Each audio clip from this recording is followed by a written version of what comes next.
video I want to talk about why I'm not really a fan of modifications to pistols or even rifles for the most part.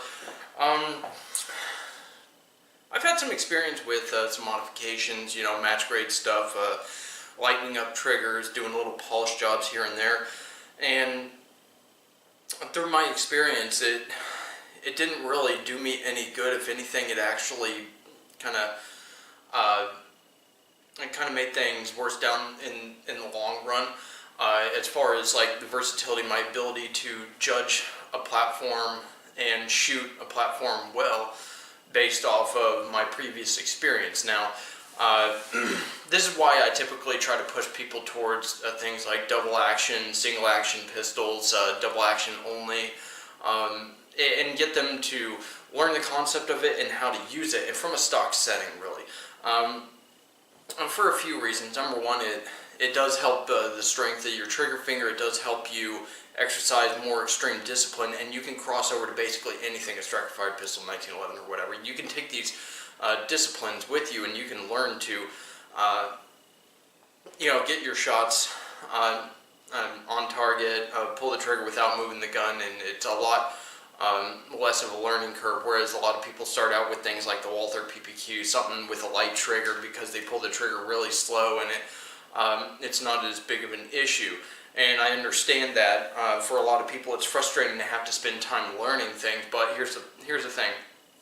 You can get the lightest trigger out there, the hair trigger, but just because you're able to pull a trigger slowly on a flat range or at one of those indoor ranges, and you're able to hit the bullseye every time, doesn't make you a competent shooter where you're actually an asset. If all you do is bullseye shooting, then sure, I don't give a crap. Or if all it is recreational and you don't use a gun to defend yourself, sure, fine, whatever. But if you take yourself seriously, I don't see what the problem is in challenging yourself. I think that it's incredibly ego-driven for people to want to modify their pistols and lower the trigger weight so their performance will get better. I think that the sign of a better shooter is the ability for them to be more versatile, and I don't see that with people that do a lot of modifications. Number two, modifications aren't really going to last as long as stock weapons, especially for those that are serious shooters and put a lot of rounds downrange with a specific gun. They wear out a bit more, and because they're already lighter, they're more fragile, or the company didn't take much time to test their ability. It was all about function, not longevity. So stock springs typically are going to last a lot longer. So some people claim that certain companies like Cajun Gun Works, their stuff lasts a lot longer or whatever. The only one that I know is not necessarily a modification. Technically it is a modification from stock, but something like the D-spring out of for Berettas or PX like 92, 96, PX4s or whatever. Because that is actually a spring that's used for the double action only variant. However, if you get it in like the F configuration, you put a D spring in there, and then sure, it's a kind of a modification. It takes a couple pounds off. I'm kind of on the fence about that. It's the kind of spring that you're going to find in like the PX4 compact carry.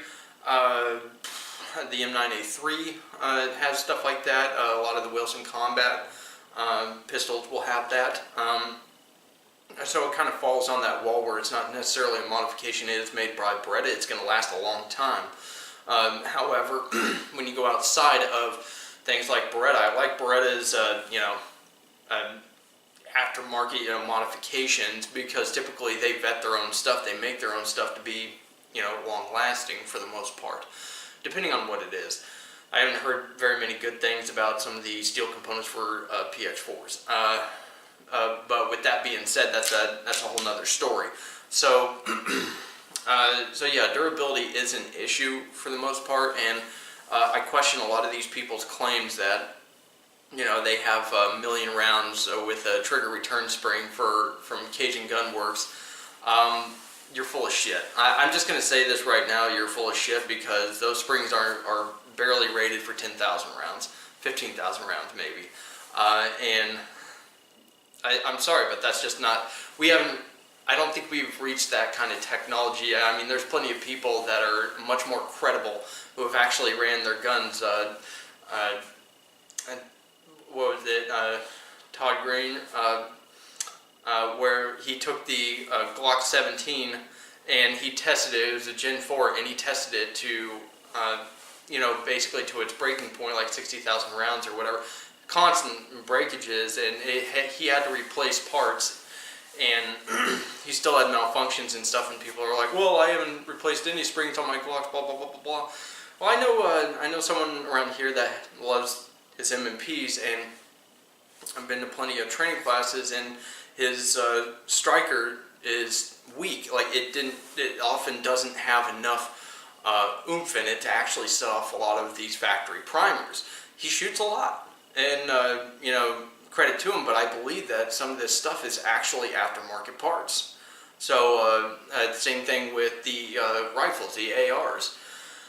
I mean, a lot of them can't even be dropped, or they could go off because they're so sensitive, they're barely hanging on to, the hammers are barely hanging on to the sear. Same with the pistols, they're not drop safe. Like, think about the SIG 320, it was supposed to answer the market of a light trigger pull, and even they found that the PPQ is not safe really being dropped either.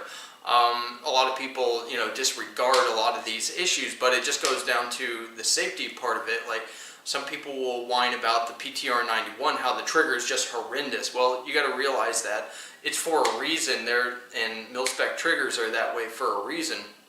They got to be able to be dropped and handled by idiots like yourselves. So, it's not exactly going to be the prettiest trigger, but if you build that skill with those kinds of weapons, even if you're shooting at long range, I've never had an issue shooting at long range because I built up that strength, I built up that skill.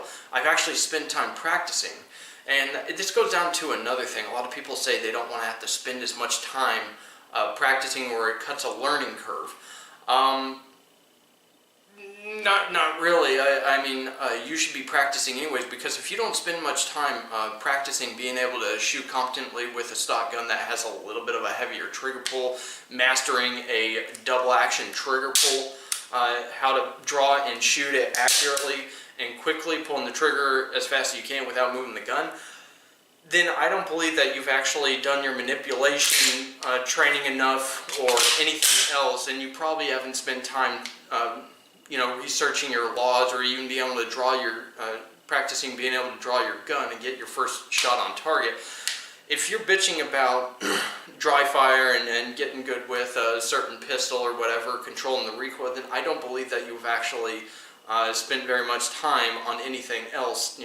Like I was saying, studying the laws on what kind of situations you can use deadly force in order to be an asset instead of a liability to the rest of us who are constantly under attack politically.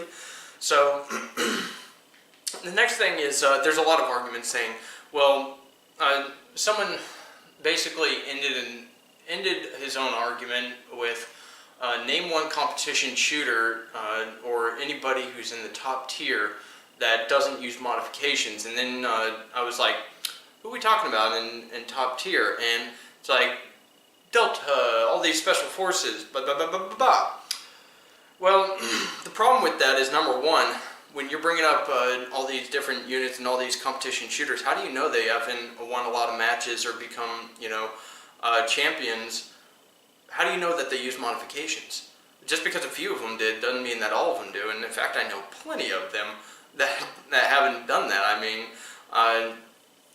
using stock guns, hell, in steel matches, I use stock guns, very interesting guns, and I don't practice with them before a steel match, and they're all stock, and I'm typically in that top area, even up against people that have a lot of well decked out guns because they spend all their money on modifications and they don't train worth a fuck.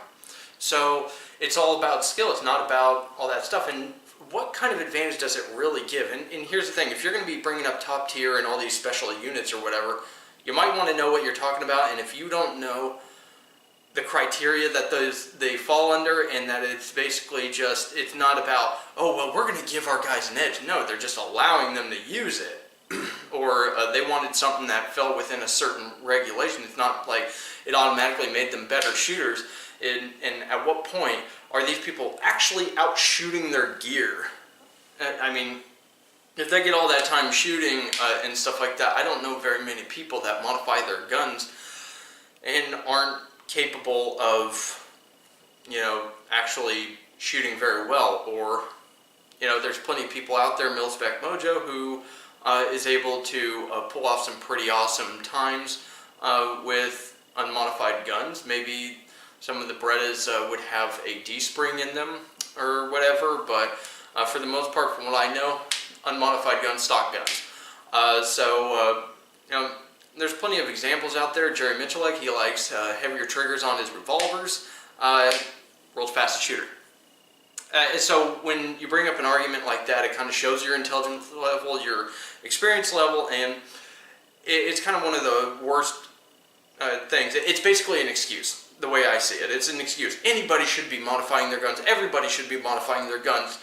Throw your Beretta to Langdon Tactical. Throw your CZs to Cajun Gunworks. Throw your Glocks to Zev. And throw your Smith & Wessons to the Smith & Wesson Custom Shop or whoever does all that crap. Whatever.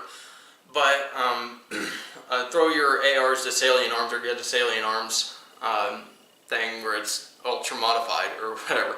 But you've seen the market where, like, the SIG 320s, they answered the market. Light triggers can't even be dropped safely, and even with the modifications, still kind of questionable. But anyways, this could be a long, drawn-out conversation, and what it boils down to is I'm still at that point where I've been practicing with stock guns so much that it's really hard for me to switch over to modifications or justify modifications when I'm already, I still have so much room for performance, and I basically have to slow down to the stock guns.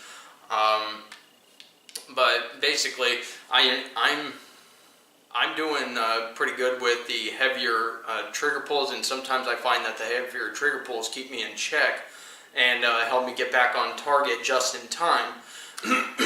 So, yeah. This is a conversation that could go on for hours, and I'm going to be writing an article about it, getting a little more in depth, so check out my blog at doitright.org. And also, thanks a lot for watching. Go ahead and leave your comments below on what you think. I'm not right about everything. I am a left-hander, doesn't mean I'm right about everything, even though I use the right side of my brain. But anyways, go ahead and give this video a like, subscribe, and don't forget to leave a comment, and you guys have a good one.